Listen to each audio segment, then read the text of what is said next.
Hello everyone, welcome to my YouTube channel. जैसा कि आपको पता है यूजीसी नेट हिस्ट्री प्रिपरेशन में फर्स्ट यूनिट का आज हम छठा चैप्टर करेंगे और इससे पहले हम 5 चैप्टर कर चुके हैं। और वीडियो स्टार्ट करने से पहले अगर आपको मेरी वीडियो अच्छी लगे तो लाइक, शेयर एंड सब्सक्राइब ज़रूर कर देना। तो आज का टॉपिक है छठी शताब्दी ईस्वी पूर्व के धार्मिक आंदोलन। तो इसमें क्या है कि छठी शताब्दी ईस्वी पूर्व में मध्य गंगा घाटी में अनेक धार्मिक संप्रदायों का उदय हुआ। तो इसमें हम विभिन्न धार्मिक संप्रदाय जैसे जैन धर्म है, बौद्ध धर्म है और शैव धर्म, वैष्णव धर्म, लिंगायत, ये सब पढ़ेंगे। तो इसमें क्या है कि अनेक विभिन्न जो है वो धार्मिक संप्रदायों का उदय हुआ, जिसमें लगभग 62 संप्रदायों के बारे में हमें जानकारी मिलती है। बौद्ध ग्रंथ है एक ब्रह्मजाल सूत्र, उसमें 62 तथा जैन ग्रंथ है कृतांग, उसमें 368 संप्रदायों का उल्लेख मिलता है। ठीक है, ब्रह्मजाल सूत्र है बौद्ध ग्रंथ का, उसमें 62 संप्रदाय, और जैन ग्रंथ है कृतांग, उसमें 368 संप्रदायों का उल्लेख है। इसमें जैन और बौद्ध संप्रदाय प्रमुख माने जाते हैं। इन धार्मिक संप्रदायों ने उपनिषदों द्वारा तैयार पृष्ठभूमि के आधार पर पुरातन वैदिक ब्राह्मण धर्म के अनेक दोष, और वो दोष कौन कौन से हैं, जैसे हिंसा है, प्रधान यज्ञों एवं उनसे संबंधित जो कर्मकांड है आदि पर प्रहार किया गया है। इसलिए इनको जो है वो सुधारवादी आंदोलन भी कहा गया है। ठीक है, इनको सुधारवादी आंदोलन भी कहा गया है। वास्तव में यह वही काल है जब चीन में कन्फ्यूशियस, चीन में कौन सा कन्फ्यूशियस, ईरान में कौन सा जेरोस्टर, जरथुस्त्र बोलते हैं जिसको, और यूनान में सुकरात धार्मिक संप्रदायों एवं अंधविश्वासों का घोर विरोध कर रहे थे। उन्हीं दिनों भारत में पुरोहित वर्ग और शासक वर्ग के बीच में ब्राह्मणों की श्रेष्ठता एवं धार्मिक कर्मकांडों की जो है वो खुली चुनौती दी जा रही थी। और इनमें जैन धर्म के संस्थापक वर्धमान महावीर और बौद्ध धर्म के संस्थापक गौतम बुद्ध जो है वो दोनों क्षत्रिय थे। अब आगे की प्रमुख धार्मिक आंदोलन कौन कौन से थे। सबसे पहले उद्भव के कारण, नवीन धार्मिक आंदोलन के उद्भव के सामाजिक, धार्मिक, राजनीतिक और आर्थिक कारण विद्यमान थे। ये कारण निम्नलिखित हैं कि वैदिक काल में कर्मकांडों की अधिकता हो जाती है एक तो, और जनसाधारण में भारी रोष व्याप्त हो जाता है और नए विचारों की ओर वे आकर्षित होने लग जाते हैं। फिर वे कहता है कि इस समय सामाजिक स्तर पर वर्ण व जातियों के रूप में परिवर्तित हो जाते हैं। सामाजिक स्तर पर वर्ण क्या है, जातियों के रूप में परिवर्तित हो गए थे, और पहले की अपेक्षा सामाजिक संबंधों में जटिलता आ गई थी। चारों जातियों में आपसी वर्चस्व की जो भावना है उनके कारण द्वंद्व चल रहा था, और समाज में शूद्रों की स्थिति सबसे दयनीय हो गई थी। किनकी? शूद्रों की स्थिति। और इस वैश्य वर्ग को आर्थिक रूप से संपन्न होने के बावजूद भी सामाजिक रूप से अच्छी स्थिति प्राप्त नहीं थी। और क्षत्रिय वर्ग है, उनके हाथों में सत्ता प्राप्त होने के बावजूद वह ब्राह्मणों से श्रेष्ठ नहीं माने जाते थे। अतः श्रेष्ठता प्राप्त करने के लिए ब्राह्मण एवं क्षत्रियों में संघर्ष की स्थिति बनी हुई थी। कृषि मूलक अर्थव्यवस्था का विकास और विस्तार धार्मिक आंदोलन के उद्भव का मूल कारण था। कृषि मूलक जो अर्थव्यवस्था का विस्तार होता है, विकास होता है, वो धार्मिक आंदोलन के उद्भव का मूल कारण माना जाता है। इसमें लोहे के आविष्कार के कारण कृषि क्षेत्र में क्रांति आ गई और कृषि में पशुधन की आवश्यकता सबसे अधिक होती थी। लेकिन वैदिक कर्मकांडों के कारण पशुधन में कमी आने लगी, जो कृषि के लिए बाधक सिद्ध हुआ। अतः अधिकांश जनता ने इन नए अहिंसावादी धार्मिक आंदोलनों का समर्थन किया। फिर आगे जैन धर्म के बारे में पढ़ेंगे।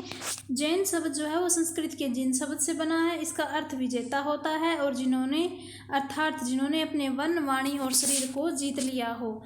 जैन अनुश्रुतियों और परंपराओं के अनुसार जैन धर्म में 24 तीर्थंकर हुए हैं, और पहले 22 तीर्थंकरों की ऐतिहासिकता हमें संदिग्ध है। इनकी जो है वो ऐतिहासिकता, जैन धर्म की स्थापना का श्रेय है वो जैनियों के प्रथम तीर्थंकर, इसकी स्थापना का श्रेय प्रथम तीर्थंकर कौन है? ऋषभदेव या आदिनाथ को जाता है, जिन्होंने छठी शताब्दी ईस्वी पूर्व में जैन आंदोलन का प्रवर्तन किया। और ऋषभदेव जो है वो प्रथम तीर्थंकर एवं अरिष्टनेमि 22वें तीर्थंकर है। उनका उल्लेख हमें ऋग्वेद में मिलता है। तो ये याद रखना है किस किस का उल्लेख हमें ऋग्वेद में मिलता है। तो एक तो है प्रथम तीर्थंकर और एक है 22वां तीर्थंकर अरिष्टनेमि। फिर है ऋषभदेव के संबंध में ऐसा माना जाता है कि वे अयोध्या के राजा थे। ऋषभदेव कौन थे? अयोध्या के राजा थे और अब उन्होंने अपने राज्य का त्याग पुत्र भरत के पक्ष में कर दिया था और पौराणिक परंपराओं के अनुसार इसी भरत के नाम पर ही देश का नाम भारतवर्ष पड़ा था। फिर आ गया कि जैन धर्म के जो 23वें तीर्थंकर थे जिनका नाम था पार्श्वनाथ, जो काशी के इक्ष्वाकु वंशीय राजा अशोकसेन के पुत्र थे और इनका काल जो है वो महावीर से 250 ईस्वी पूर्व माना जाता है। उनके अनुयायियों को निर्ग्रंथ कहा जाता है। उनके अनुयायियों को क्या कहा जाता है? निर्ग्रंथ कहा गया है। और पार्श्वनाथ द्वारा प्रतिपादित 4 महाव्रत इस प्रकार है: सत्य है, अहिंसा है, अपरिग्रह है जिसका अर्थ होता है धन संचय का त्याग, और अस्तेय जिसका अर्थ होता है चोरी न करना। ये इनके द्वारा 4 महाव्रत बताए गए हैं। और पार्श्वनाथ ने नारियों को भी अपने धर्म में प्रवेश दिया था। किसको? नारियों को भी। और जैन ग्रंथों में स्त्री संघ की अध्यक्षा पुष्पचूला का उल्लेख हमें मिलता है। स्त्री संघ की जो अध्यक्ष है पुष्पचूला, उसका हमें उल्लेख मिलता है। पार्श्वनाथ ने झारखंड के गिरिडीह जिले में समेध पर्वत पर शरीर त्यागा था। कहाँ पे? झारखंड में। और कौन सा जिला है? गिरिडीह जिला और समेध पर्वत है और वहाँ पे इन्होंने शरीर त्यागा था। किसने? पार्श्वनाथ ने। जैन धर्म के वास्तविक संस्थापक 24वें और अंतिम तीर्थंकर महावीर स्वामी थे। महावीर ने अपने जीवन काल में ही एक संघ की स्थापना की जिसमें 11 अनुयायी सम्मिलित थे। ये गणधर कहलाए थे। ठीक है, 11 अनुयायी शामिल थे और ये क्या कहलाए? गणधर कहलाए थे। फिर आ जाता है कि राजगृह में उपाली नामक गृहस्थ महावीर का शिष्य बना था। कौन? किसका? उपाली नामक है ये शिष्य है। और किसका बना? महावीर का। महावीर के केवल्य यानी कि ज्ञान प्राप्ति के 14वें वर्ष में सर्वप्रथम उनके दामाद जामाली तथा 16वें वर्ष में तिसगुप्त ने इनका विरोध किया, किंतु शीघ्र ही ये दोनों शांत कर दिए गए थे। जैन धर्म पुनर्जन्म और कर्मवाद में विश्वास रखता था। ये याद रखना है, पुनर्जन्म और कर्मवाद में विश्वास रखता था। उनके अनुसार कर्मफल ही जन्म और मृत्यु का कारण है। फिर आ गया जैन धर्म और युद्ध और कृषि दोनों वर्जित है। जैन धर्म में युद्ध भी और कृषि भी दोनों वर्जित हैं क्योंकि दोनों में जीवों की हिंसा होती है। फिर कहता है आरंभ में जैन में मूर्ति पूजा का प्रचलन नहीं था स्टार्टिंग में, किंतु बाद में महावीर सहित सभी पूर्व तीर्थंकरों की मूर्ति पूजा आरंभ हो गई थी। लिच्छवी राजा चेटक जो महावीर स्वामी के मामा जी थे ने जैन धर्म को अपनाकर अपना नाम जिये सतु या जित शत्रु रखा। और चेटक नरेश की 5 पुत्रियां थी। जो इनके मामा जी थे उनकी 5 पुत्रियां थी। पहली थी चेलन्ना जो बिंबिसार की रानी थी, हमने पढ़ा था पीछे भी। और चेलन्ना है बिंबिसार की रानी है। द्वितीय है वो प्रभावती है, ये सिंधु सोवीर जनपद के नरेश उद्यन की रानी थी। सिंधु सोवीर जनपद उद्यन की रानी थी। और जो तृतीय है वो पद्मावती है और चंपा नरेश दधिवाहन की रानी थी। चतुर्थ है वो मृगावती है जो कौशाम्बी नरेश सतानिक की रानी है। और पंचम है वो शिवा है। और शिवा कौन है? ये अंतिम नरेश चंड प्रद्योत की रानी थी। ये सभी राजा जो है वो जैन धर्म के अनुयायी माने जाते हैं। कौन? किसके? जैन धर्म के अनुयायी। एक बार फिर पढ़ लेते हैं। जो पहली इसकी पुत्री थी चलन्ना, ये बिंबिसार की रानी थी। दूसरी प्रभावती जो नरेश जो सोवीर जनपद है वहाँ का जो नरेश मतलब कि राजकुमार या फिर राजा है उद्यन की रानी थी। और तीसरी है वो पद्मावती है, चंपा नरेश दधिवाहन की रानी है। और चौथी मृगावती है जो कौशाम्बी नरेश सतानिक की रानी है। और 5वीं जो है वो शिवा अवंती नरेश चंड प्रद्योत की रानी थी। बिंबिसार की 10 रानियों ने जैन धर्म को अपनाया था। बिंबिसार की कितनी रानियों ने? 10 रानियों ने। महावीर स्वामी के बारे में पढ़ते हैं। उनका जीवन परिचय क्या था कि जन्म उनका होता है 599 ईस्वी पूर्व और 540 ईस्वी पूर्व में कुंडग्राम वैशाली में होता है। और ये कहाँ पड़ता है? बिहार में पड़ता है। और सिद्धार्थ इनके पिता का नाम है जो वज्जी संघ के ज्ञात्रक कुल के प्रधान थे। वज्जी संघ के ज्ञात्रिक कुल के। त्रिशला इनकी माता है जो लिच्छवी शासक चेटक की सिस्टर यानी कि बहन थी। और जो यशोदा है वो इनकी पत्नी है जो कुंडियन गोत्र की कन्या थी, कुंडियन। और जो प्रियदर्शना इनकी पुत्री है जिसे अणोज्या भी कहा जाता है। और जामाली इनके दामाद है। और गृह त्याग इन्होंने 30 वर्ष की आयु में बड़े भाई नंदीवर्मन की अनुमति से किया था। पूर्णतया नगन यानी कि गृह त्याग के 13 महीनों के बाद में। और शिष्य जो है वो माखली पुत्र गोशाल आजीविक संप्रदाय के जो संस्थापक थे वो उनके शिष्य थे। और ज्ञान प्राप्ति कैवल्य प्राप्ति इनको कब होती है? 12 वर्ष 83 दिनों की घोर तपस्या के बाद में, और 12 वर्ष की आयु में जम्बरिक ग्राम में। याद रखना है कौन सा ग्राम है? जम्बरिक ग्राम है। नदी कौन सी है? ऋजुपालिका है। और वृक्ष कौन सा है? साल वृक्ष के नीचे। फिर आगे निर्वाण प्राप्ति 527 ईस्वी पूर्व अथवा 468 ईस्वी पूर्व पावापुरी, जो वर्तमान में राजगीर नामक जगह के समीप पड़ता है, में मल्ल राजा शस्तपाल के यहाँ पे 72 वर्ष की आयु में इनका निर्वाण मतलब कि मृत्यु हो जाती है। क्या है? 527 ईस्वी पूर्व भी आ सकता है, 468 ईस्वी पूर्व भी। पावापुरी या वर्तमान राजगीर के समीप में मल्ल राजा का नाम क्या था? शस्तपाल के यहाँ, और कितनी आयु में? 72 वर्ष की आयु में। फिर आ जाता है कि नोट करने वाली बात है कि चंदना महावीर स्वामी के भिक्षुणी संघ की प्रधान थी। ये आ जाता है क्वेश्चन कि चंदना महावीर स्वामी की भिक्षुणी संघ की प्रधान थी, याद रखना है। फिर आता है कि जैन धर्म की प्रमुख शिक्षाएं क्या क्या थी? सबसे पहले तो 5 महाव्रत या अणुव्रत आ जाते हैं।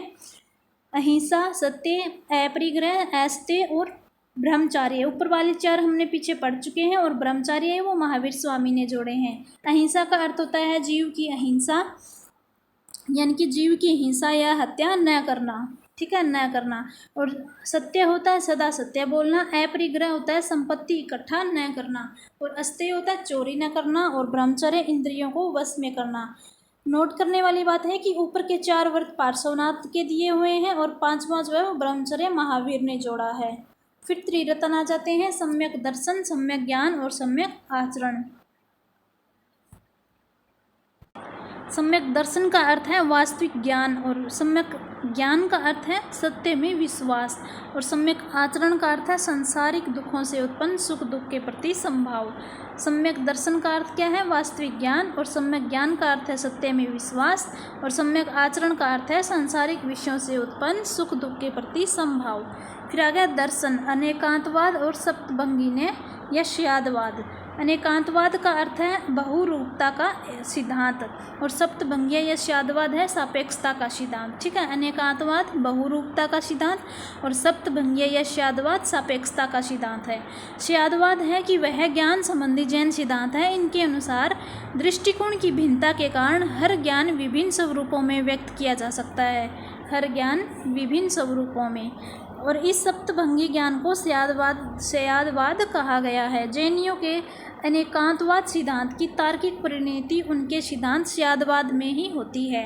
फिर आगे अनंत चतुष्टय क्या है? अनंत जो चतुष्टय है, जब जीव के कर्म का अवशेष बिल्कुल समाप्त हो जाता है तब वह मोक्ष को प्राप्त कर लेता है, और मोक्ष के बाद में जीवन के आवागमन चक्र से मुक्ति मिल जाती है, तथा वह अनंत ज्ञान, अनंत दर्शन, अनंत वीर्य तथा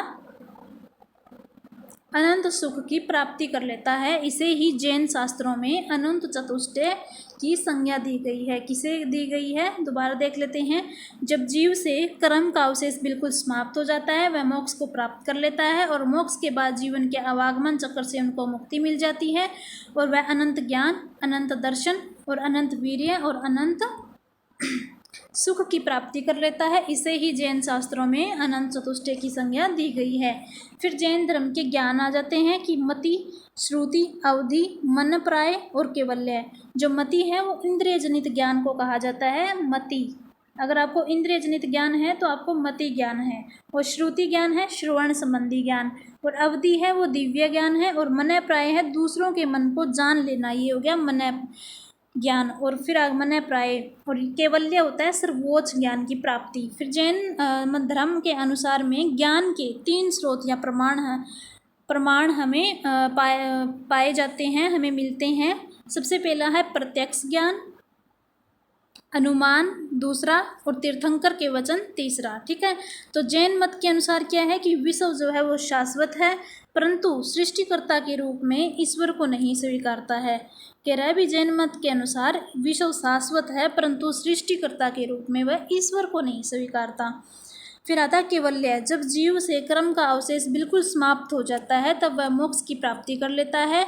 और जैन धर्म में सिर्फ संघ के सदस्यों के लिए कैवल्य का नियम है, सामान्य जन के लिए नहीं है। ठीक है, ये याद रखना है। जैन धर्म में सिर्फ और सिर्फ संघ के जो सदस्य हैं उनको ही कैवल्य का नियम है और सामान्य जन के लिए ये नियम नहीं है। सामान्य जन या गृहस्थ को भिक्षु जीवन में प्रवेश करने से पूर्व 11 कोटियों से होकर गुजरना पड़ता है और महावीर स्वामी को कैवल्य की प्राप्ति हो जाने के बाद ही केवलिन जिन अर्थात विजेता और हज यानी कि योग्य, निर्ग्रंथ यानी कि बंधन रहित जैसी उपाधियां मिली है। जैन धर्म जो है वो पुनर्जन्म, क्रमवाद और विश्वास पुनर्जन्म और क्रमवाद में विश्वास करता है और वह वेद की अपौरुषेयता तथा ईश्वर के अस्तित्व को अस्वीकार करता है, भी कोई ईश्वर नहीं है।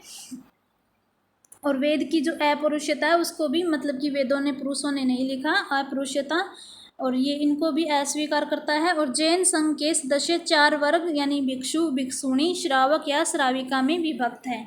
4 वर्गों में भिक्षु, भिक्षुणी, श्रावक, श्राविका में विभक्त है। ये याद रखना है। जैन संघ के 4 वर्ग थे। फिर आगे संलेखना। संलेखना विधि क्या होती है? इसका अर्थ होता है सत प्लस लेखना शब्द से मिलकर बना है। उसका अर्थ है अच्छाई का लेखा जोखा होता है। इस दर्शन में अहिंसा एवं काया क्लेश पर अत्यधिक बल दिया जाता है। किस पे? अहिंसा पे और काया क्लेश पे। और अतः संलेखना जो है वो शब्द उपवास द्वारा प्राण त्याग के संदर्भ में आया है। उपवास द्वारा मतलब कि जो उपवास होते हैं फास्ट वगैरह करके और अपने प्राण त्याग देना, वो है संलेखना विधि। फिर आ जाता है संथारा प्रथा क्या है? संथारा विधि है, इसके अंतर्गत जब किसी व्यक्ति को लगता है कि वह मृत्यु के निकट है तो वह एकांतवास ग्रहण कर लेता है, अन्न जल त्याग देता है और मौन व्रत धारण कर लेता है। इसके बाद वह समय जो है वो मृत्यु का वर्ण लेता है। ठीक है, जब भी मृत्यु ये पता चल जाता है अभी मृत्यु होने वाली है तो एकांतवास ग्रहण कर लेता है, अन्न जल त्याग देता है और मौन व्रत धारण कर लेता है। विदित है कि राजस्थान हाई कोर्ट ने, ये याद रखना है, राजस्थान हाई कोर्ट ने, ठीक है, 2015 में संथारा विधि पर रोक लगा दी थी। किसमें? 2015 में। और राजस्थान हाई कोर्ट ने इस पे रोक लगा दी और हाई कोर्ट ने इस प्रथा को आत्महत्या की श्रेणी में रखते हुए भारतीय दंड संहिता 306 तथा 309 के तहत दंडनीय बताया है, दंडनीय अपराध बताया है इसको। दंड संहिता कौन सी? 306 और 309। परंतु सुप्रीम कोर्ट ने जैन समुदाय से जुड़े संगठनों की याचिकाओं पर संथारा को गैरकानूनी घोषित करने वाले राजस्थान हाई कोर्ट के फैसले पर अंतरिम रोक लगा दी है। फिर आगे जैन साहित्य। अब तक उपलब्ध जैन साहित्य जो है वो प्राकृत और संस्कृत भाषा में मिलते हैं हमें, प्राकृत और संस्कृत भाषा में। प्रारंभिक जैन साहित्य अर्धमागधी, कौन सी लैंग्वेज? अर्धमागधी भाषा में लिखा गया है। बाद में जैन धर्म ने प्राकृत भाषा को अपनाया है और कालांतर में जैनियों ने शोरसेनी, संस्कृत और कन्नड़ भाषा में भी साहित्य लिखे हैं। कालांतर में शोरसेनी, संस्कृत और कन्नड़ भाषा। ठीक है, फिर है कि जैन साहित्य को आगम भी कहा जाता है। जैन साहित्य को क्या कहा जाता है? आगम, जिसमें 12 अंग है, 12 उपांग है, 10 प्रकीरण है, 6 छेद सूत्र हैं, 4 मूल सूत्र है, 1 नंदी सूत्र है, 1 अनुयोग द्वार है। और इन आगम ग्रंथों की रचना संभवतः महावीर स्वामी की मृत्यु के बाद श्वेतांबर संप्रदाय के आचार्यों द्वारा की गई है। श्वेतांबर संप्रदाय। जैन ग्रंथ के आचरांक सूत्र में जैन भिक्षुओं के आचार नियम और विधि निषेधों और भगवती सूत्र में महावीर के जीवन सहित 16 महाजनपदों, न्याय धम कह सुत में महावीर की शिक्षाओं तथा उवास दशाओं में हूण शासक तोरमान और भद्रबाहु चरित में चंद्रगुप्त मौर्य के रचना राज्यकाल की घटनाओं का विवरण हमें मिलता है। ये याद रखना, ये स्टेटमेंट आई हुई है। आचरांक सूत्र में क्या है, भगवती सूत्र में क्या है? तो आचरांक सूत्र में क्या है? जैन भिक्षुओं के जो भी आचार नियम है, विधि निषेध है, वो है। भगवती सूत्र में है महावीर के जीवन सहित 16 महाजनपदों का वर्णन है। और जो न्याय धम कह सुत है, इसमें महावीर की शिक्षाओं का तथा उवासक दशाओं है उसमें है गूढ़ शासक तोरमान, और भद्रबाहु चरित में चंद्रगुप्त मौर्य के राज्यकाल की घटनाओं का विवरण हमें मिलता है। फिर आ गया, भद्रबाहु ने कल्पसूत्र को संस्कृत में लिखा है। ये याद करने वाली बात है कि संस्कृत में कौन सी जैन ग्रंथ है, तो ये है कल्पसूत्र। और इसमें जिसमें तीर्थंकरों का जीवन चरित्र हमें मिलता है। क्या मिलता है कल्पसूत्र में? तीर्थंकरों का जीवन चरित्र। 12 अंगों में जैन के सिद्धांत आ गए, नियम आदि का संकलन है।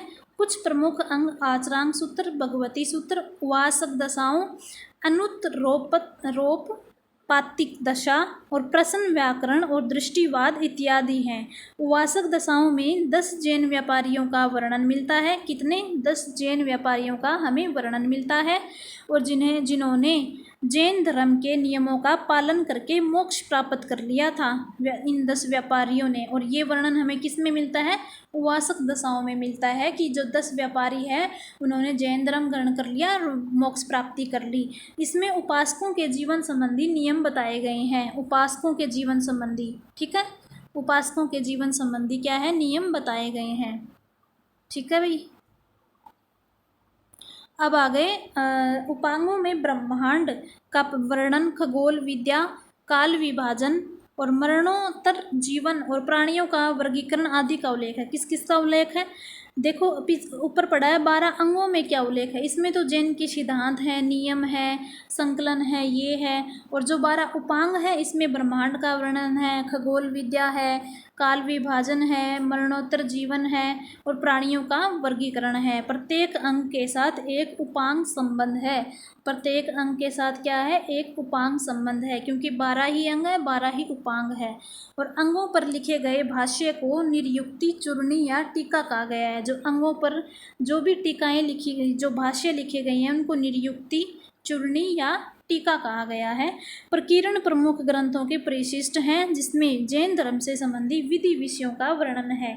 ऐतिहासिक दृष्टि से वसुदेव हिंडी, बृहत्कल्प, सूत्र भाष्य और आवश्यक चूर्णी और कालिका पुराण और कथा कोश और परिशिष्ट पर्व यानी कि हेमचंद्र महत्वपूर्ण है। हेमचंद्र का ये परिशिष्ट पर्व ये महत्वपूर्ण है। ऐतिहासिक दृष्टि से कौन कौन? वसुदेव हिंडी और बृहत्कल्प, सूत्र भाष्य, आवश्यक चूर्णी, कालिका पुराण, कथा कोश और परिशिष्ट प्रवन। कथा कोश और परिशिष्ट प्रवन दोनों ही हेमचंद्र के हैं। पूर्व मध्यकाल में अनेक जैन कथा कोशों और पुराणों की रचना हुई है, जैसे हरिभद्र सूरि ने सम्रादित्य कथा, दूरताख्यान कथा कोश, उद्योतन सूरि ने कुवलयमाला और श्रीधर्षि सूरि ने उपमिति भाव प्रपंच कथा और जिनेश्वर सूरि ने कथा कोश प्रकरण और जिनसेन ने आदि पुराण और गुणभद्र ने उत्तर पुराण की रचना की है। क्या है? पूर्व मध्यकाल में अनेक जैन कथा कोशों और पुराणों की रचना हुई है, जिसमें हरिभद्र सूरि ने सम्रादित्य कथा की रचना की है। हरिभद्र सूरि की कौन सी है? सम्रादित्य कथा। और दूरताख्यान और कथा कोश उद्योतन सूरि इनकी है। ये तीनों ही सम्रादित्य है, दूरताख्यान है, कथा कोश है। और उद्योतन सूरि ने कुवलयमाला और श्रीधर्षि सूरि ने उपमिति भाव प्रपंच कथा है। और जिनेश्वर सूरि है, इन्होंने कथा कोश प्रकरण लिखी है। और जिनसेन ने आदि पुराण, जिनसेन ने कौन सी? आदि पुराण। और गुणभद्र ने उत्तर पुराण की रचना की है। अब जैन ग्रंथ के तीर्थंकर, उनके प्रतीक आ जाते हैं। ये भी मैच मिलान में आते हैं, तो ये भी याद रखने हैं। सबसे पहले ऋषभदेव है, जिसको आदिनाथ भी बोलते हैं। इनका प्रतीक वृषभ है। और तीर्थंकर और सेकंड नंबर पे अजीतनाथ आ जाते हैं। इनका जो प्रतीक है वो गज है। और संभवनाथ है, ये असव है। और अभिनंदननाथ है, इनका प्रतीक कपि है। सुमतिनाथ है, क्रौंच। और पद्म प्रभु का पद्म। और शिवपार्श्वनाथ का स्वास्तिक, चंद्र प्रभु का चंद्र। और सुविधिनाथ का मकर, शीतलनाथ का श्रीवत्स, श्रेयांसनाथ का गेंडा, वसुपूज्य का महिष और विमलनाथ का वराह है। और अनंतनाथ का शेन है, धर्मनाथ का वज्र है और शांतिनाथ का मृग है। शांतिनाथ का क्या है? मृग है। कुंथुनाथ का अज है और अरनाथ का मीन है। मल्लीनाथ का क्या है? कलश है। और मुनि सुव्रत क्रुमु है। कुरम कछुआ, और नेमिनाथ का है नीलो उत्पल, और अरिष्टनोमी का है शंख। ये आ जाते हैं। अरिष्टनोमी का शंख है, और पार्श्वनाथ का सर्प फन है, और महावीर का है सिंह है। पार्श्वनाथ का सर्प फन है, ऊपर रै इस पे भी है और रै इस पे भी है, सर्प फन है, और महावीर का सिंह है। जो सुविधिनाथ है इन्हें पुष्पदत्त भी कहा जाता है, सुविधिनाथ को। और अरिष्टनेमी है, इन्हें भगवान कृष्ण का ममेरा या चचेरा भाई कहा जाता है अरिष्टनेमी को। और महावीर इन्हें वर्धमान, सन्मति, वीर या जिनेंद्र भी कहा गया है। जैन धर्म के सिद्धांत क्या है ये पढ़ेंगे। सबसे पहले दार्शनिक सिद्धांत है। दार्शनिक सिद्धांत में अनीश्वरवाद, कर्मवाद, आत्मवाद, निर्वाण और पुनर्जन्म आता है। जो व्यवहारिक सिद्धांत है इसमें पंच महावृत आ जाते हैं और अणुवृत आ जाते हैं। और जो सामाजिक सिद्धांत है इसमें नारी स्वातंत्र्य है, आचार नग्नता है और पाप है। फिर नोट करने वाली बात है कि जैन धर्म में 18 पापों की कल्पना की गई है। 18 पापों की कल्पना। जैन संगीतियाँ आ जाती है। महावीर स्वामी के समय में, ये याद रखना, संगीतियाँ बहुत आती है। महावीर स्वामी के समय जैन धर्म का सर्वाधिक प्रसार हुआ। महावीर के समकालीन शासक बिंबिसार। देखो महावीर के समकालीन कौन कौन से शासक थे। बिंबिसार है, चंड प्रद्योत है, अजातशत्रु है, उदायन है, दधिवाहन और चेटक है। बिंबिसार, चंड प्रद्योत, अजातशत्रु, उदायन, दधिवाहन, चेटक, ये सभी जैन धर्म के अनुयायी थे। मौर्य वंश का शासक चंद्रगुप्त मौर्य भी जैन धर्म का अनुयायी था। चंद्रगुप्त मौर्य। और संप्रति ने जैन आचार्य सुहास्ती से शिक्षा भी ली थी। संप्रति है, इन्होंने जैन आचार्य थे सुहास्ती, इनसे शिक्षा ली थी।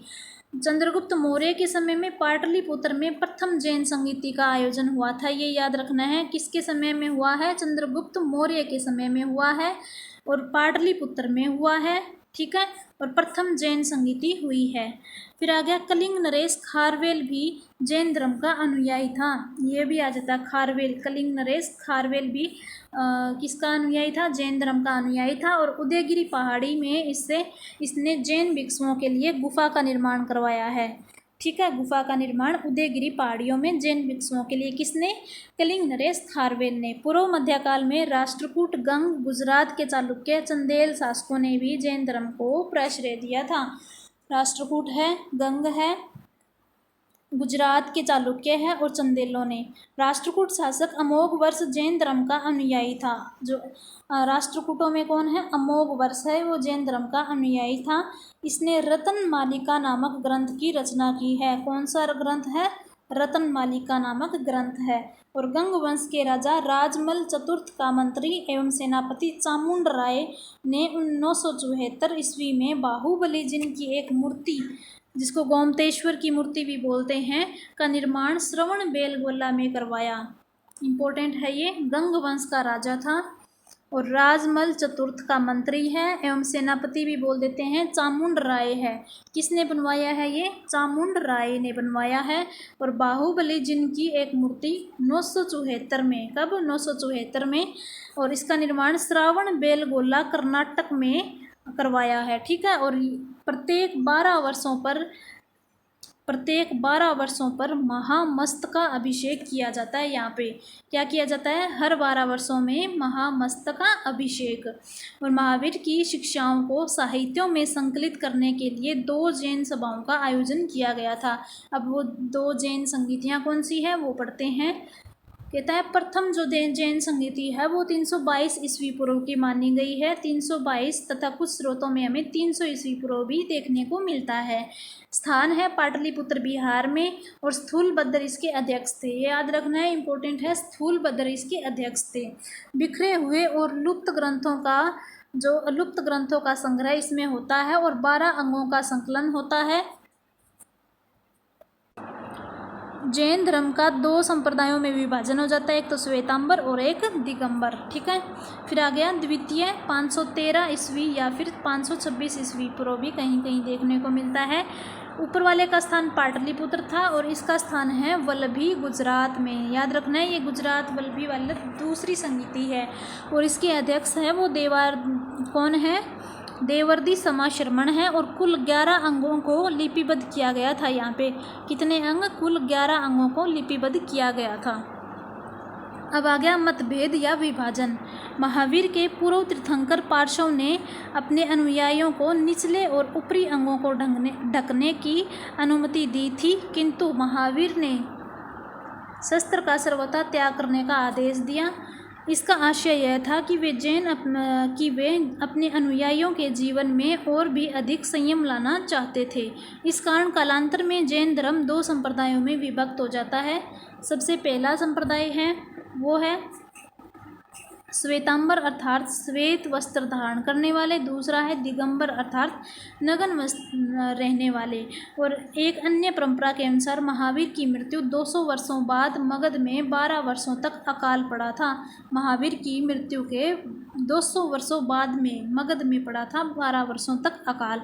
अतः बहुत से जैन भद्रबाहु के नेतृत्व में प्राण बचाने हेतु दक्षिण की ओर चले गए। वहाँ पे तो अकाल पड़ गया तो वो दक्षिण की ओर चले गए भद्रबाहु के साथ। एवं शेष जो है वो स्थूलभद्र के नेतृत्व में मगध ही रह गए। जो बाकी बच गए थे वो स्थूलबाहु के साथ मगध यानी कि उत्तर में रह गए। और अकाल समाप्त होने के बाद जब वे मगध लौटे तो उनमें वैचारिक मतभेद उत्पन्न हो गए जब लौटे, और तब से दक्षिणी जैन दिगंबर कहलाते हैं और मगध के जैन श्वेतांबर कहलाते हैं। याद रखना है, मगध के जैन श्वेतांबर कहलाते हैं। अब आगे श्वेतांबर और दिगंबर में अंतर क्या है। श्वेतांबर है ये मोक्ष प्राप्ति के लिए वस्त्र त्यागना आवश्यक नहीं समझते, और दिगंबर है ये वस्त्र त्यागना आवश्यक समझते हैं। स्त्रियां निर्वाण का अधिकारी थी और स्त्रियों का निर्वाण संभव नहीं है, ये बोलते हैं दिगंबर वाले। केवल्य प्राप्ति के बाद भी लोगों को भोजन की आवश्यकता है और केवल्य प्राप्ति के बाद भोजन की आवश्यकता नहीं है, ये दिगंबर वाले कहते हैं। इस संप्रदाय के अनुयायी जो है वो उदारवर्ती के लोग थे।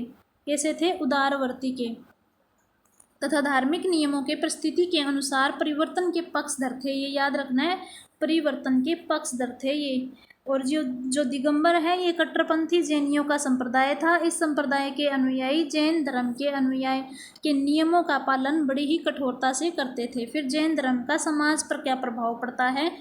सर्वप्रथम जैन धर्म द्वारा ही वर्ण व्यवस्था की जटिलता और कर्मकांडों की बुराइयों को रोकने के लिए सकारात्मक प्रयास स्टार्ट हुए थे, और जैनों ने ब्राह्मणीय भाषा संस्कृत के स्थान पे आम जनमानस की भाषा प्राकृत भाषा का में उपदेश दिया है। और जैन साहित्य अर्धमागधी में, साहित्य किस में लिखे गए हैं? अर्धमागधी में लिखे गए हैं। अब आगे, जैन धर्म में अहिंसा पर अत्यधिक बल देने के कारण इसके अनुयायी कृषि और युद्ध में संलग्न न होकर व्यापार वाणिज्य में को ज़्यादा महत्व दिया है, जिससे व्यापार वाणिज्य में उन्नति हुई तथा नगरों की संपन्नता जो है वो बढ़ी। जनता को जैन धर्म के सीधे और सरल उपदेशों ने आकर्षित किया और उत्तर वैदिक कालीन कर्मकांडीय जटिल विचारधारा के सम्मुख जैन धर्म के रूप में जीवन यापन का सीधा साधा मार्ग प्रस्तुत किया गया। प्रसिद्ध जैन मंदिर कौन कौन से हैं अब वो पढ़ेंगे। प्रारंभ में जैनों ने स्तूपों का निर्माण किया। सबसे पहले क्या किया? स्तूपों का निर्माण किया। बाद में मूर्तिकला और मंदिरों का विकास हुआ था।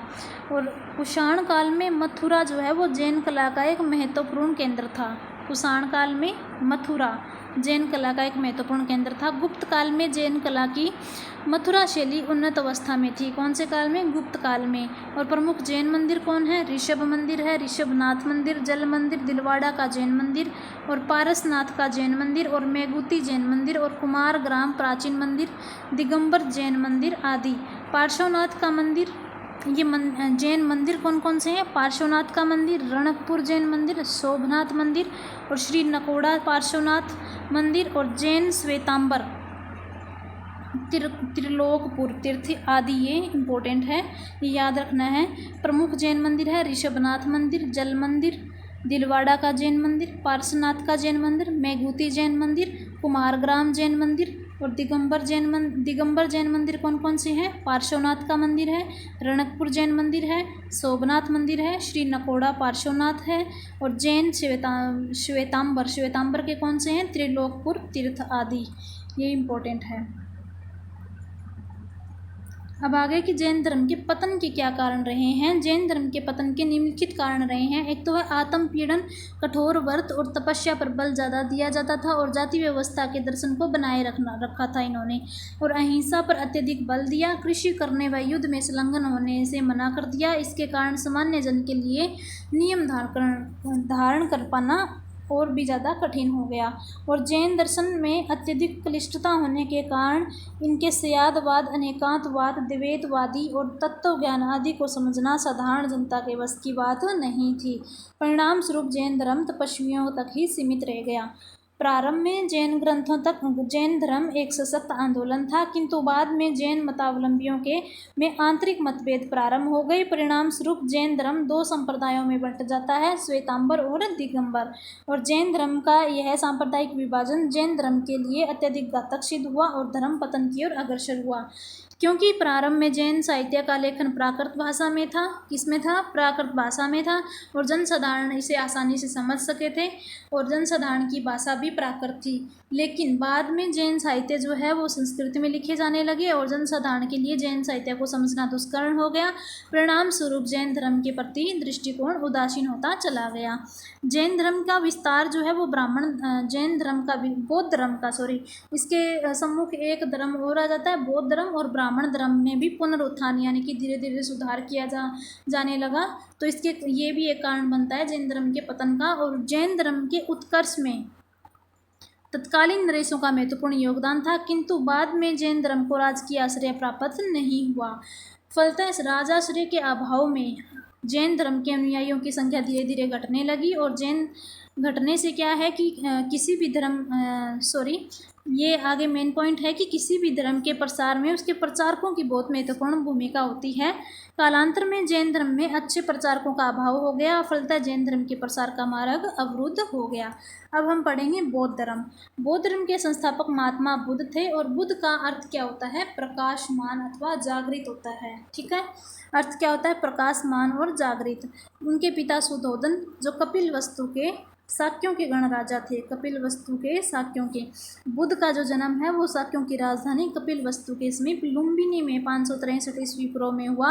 इनकी माता महामाया देवी कोलीय गणराज्य की राजकुमारी थी, और इनके जन्म के 7वें दिन ही इनकी माता की मृत्यु हो जाती है, जन्म के 7वें दिन ही। तत्पश्चात इनका पालन पोषण इनकी माँ मौसी करती है, जिनका नाम है प्रजापति गौतमी, और गौतम बुद्ध के बचपन का नाम सिद्धार्थ था। फिर आगे कि गौतम बुद्ध को देखकर कालदेव और तथा ब्राह्मण था एक कौंडिन्य, उन्होंने कहा भी भविष्यवाणी की थी कि वह या तो चक्रवर्ती राजा बनेगा या बनेगा सन्यासी। फिर गौतम बुद्ध का जीवन परिचय आ जाता है। इनका जन्म है 563 ईस्वी पूर्व, स्थान है लुम्बिनी नेपाल में, और बचपन का नाम सिद्धार्थ है, और गोत्र है इनका अभिदान, गोत्रीय अभिदान गौतम इनका नाम मिलता है, और पिता का नाम सुधोधन है, कपिलवस्तु के शाक्य गण के प्रधान थे। माता का नाम महादेवी या महामाया था, और ये कोलीय गणराज्य की कन्या थी। पालन पोषण मौसी प्रजापति गौतमी करती है। पत्नी का नाम यशोधरा था, और इनका अन्य नाम गोपा, बिंबा और भद्दकचना भी है, और पुत्र का नाम राहुल है। और इनके आचार्य गुरु कौन है? वैशाली के अलार कलाम जो सांख्य आचार्य हैं, और राजगृह के रुद्रक संपुत भी माने जाते हैं। रुद्रक रामपुत है ये।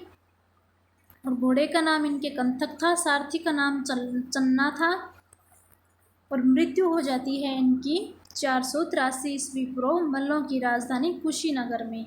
16 वर्ष की अवस्था में सिद्धार्थ का विवाह साक्य कुल की कन्या यशोधरा से होता है। पुत्र का नाम राहुल था। उनके जीवन संबंधी 4 दृश्य अत्यंत प्रसिद्ध है, जिन्हें देखकर उनके मन में वैराग्य की भावना उठ खड़ी हुई। सबसे पहले वो एक वृद्ध व्यक्ति को देखता है, फिर बीमार व्यक्ति को, फिर मृत व्यक्ति को, फिर सन्यासी को, यानी कि प्रसन्न मुद्रा में था वो सन्यासी। तो ये सब चीज़ें देखकर वो सन्यास धारण कर लेता है। बुद्ध के जीवन से संबंधित बौद्ध धर्म के प्रतीक क्या हैं? ये आ जाते हैं। जन्म का प्रतीक है इनका कमल और सांड, गृह त्याग का है घोड़ा, और ज्ञान का है पीपल या बोधि वृक्ष, निर्वाण है पद चिन्ह, और मृत्यु या महापरिनिर्वाण है स्तूप। फिर सिद्धार्थ ने 29 वर्ष की अवस्था में सांसारिक समस्याओं से व्यथित होकर गृह त्याग कर दिया, और इनको बौद्ध धर्म में महाविष निष्क्रमण भी कहा गया है। अच्छा, बौद्ध धर्म में महाविष निष्क्रमण किसको कहा गया है? जब उन्होंने सांसारिक समस्याओं से व्यथित होकर गृह त्याग कर दिया था। ठीक है। गृह त्याग को बोला है महाभीष निष्क्रमण। और बुद्ध सर्वप्रथम अनूपीय नामक आम्र उद्यान में कुछ दिन तक रुके थे। अनूपीय वैशाली के समीप में उनकी मुलाकात सांख्य दर्शन के अलार कलाम से होती है। आचार्य हैं ये। और राजगृह के समीप धर्म आचार्य है। राजगृह के पास कहाँ किससे मुलाकात होती है? रुद्रक रामपुत्र से होती है। ये दोनों ही बुद्ध के प्रारंभिक गुरु माने जाते हैं। 6 वर्ष तथा अथक परिश्रम एवं घोर तपस्या के बाद 35 वर्ष की आयु में सिद्धार्थ को ज्ञान प्राप्त हुआ था। फिर बुद्ध और मार गौतम ने ज्ञान प्राप्ति के लिए गया बिहार में निरंजना नदी के तट पर पीपल वृक्ष यानी बोधि वृक्ष के नीचे दृढ़ निश्चय के साथ अपनी समाधि लगाई थी और ज्ञान प्राप्ति न होने तक समाधि को भंग नहीं करेंगे, ऐसा दृढ़ निश्चय था।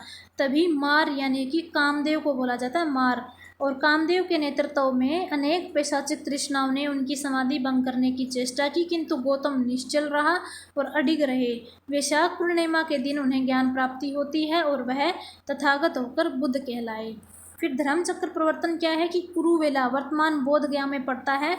बुद्ध जो है वो सारनाथ ऋषिपत्नम या मृगदाऊ में आए थे। ठीक है। उरुवेला से बुद्ध कहाँ आए? सारनाथ आए।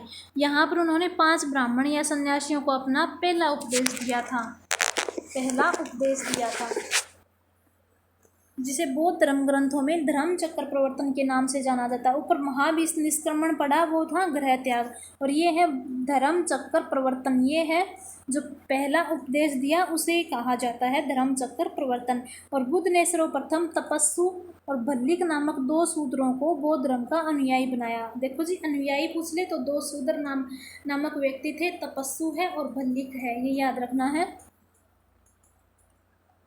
फिर आगे कि बुद्ध के राजगृह पहुंचने पर बिंबिसार ने उसका स्वागत किया और वेणुवन विहार जो है वो दान में दिया। मैं बार बार बुद्ध की जगह बौद्ध बोल जाती हूँ, समझ आना कि बुद्ध की बात हो रही है। क्या है कि बुद्ध के राजगृह पहुंचने पर बिंबिसार ने उसका स्वागत किया। किसने? बिंबिसार ने। और वेणुवन विहार क्या है? दान में दिया था। राजगृह में ही सारिपुत्र और महामोदग्लायन उपाली अभय इनके शिष्य बने थे। राजगृह में ही बिंबिसार से मुलाकात होती है, वेणुवन विहार मिलता है और राजगृह में ही सारिपुत्र महामोदग्लायन और उपाली और अभय आदि इनके शिष्य बनते हैं। कौशल नरेश प्रसेनजित की रानी मल्लिका बुद्ध की अनुयायी मानी जाती है। कौशल नरेश प्रसेनजित रानी मल्लिका बुद्ध की अनुयायी थी। ठीक है। फिर कहता है ज्ञान प्राप्ति के 8वें वर्ष वैशाली के लिच्छवियों ने 8वें वर्ष बुद्ध को आमंत्रित किया था। ठीक है। और कुटाग्रशाला नामक विहार दान में दिया था। अभी आपने ऊपर पढ़ा है कि वेणुवन विहार किसने दान में दिया था? बिंबिसार ने। और कुटाग्रशाला नामक विहार कौन दान कर रहा है? लिच्छवी कर रहे हैं, वैशाली के लिच्छवियों ने। फिर आता है कि अपने शिष्य आनंद के कहने पर बुद्ध ने वैशाली में महिलाओं को संघ में प्रवेश की अनुमति दी थी। किसके कहने पर? शिष्य आनंद के कहने पर महिलाओं को संघ में प्रवेश की अनुमति दे दी। प्रजापति गौतमी है वो पहली भिक्षुणी थी। और कौशाम्बी का शासक जो है वो उदयन कौशाम्बी का शासक उदायन बौद्ध भिक्षु पिंडोला भारद्वाज के प्रभाव से बौद्ध बन गया। जो कौशाम्बी का शासक उदायन है वो बौद्ध भिक्षु पिंडोला भारद्वाज के प्रभाव से बौद्ध धर्म अपना लिया और बौद्ध बन गए तथा गोशिताराम विहार भिक्षु संघ को प्रदान किया। कौन सा? गोशिताराम विहार, ये याद रखना, गोशिताराम विहार। और कुटाग्रशाला नामक विहार किसने दिया? वैशाली के लिच्छवियों ने। और वेणुवन विहार किसने दिया?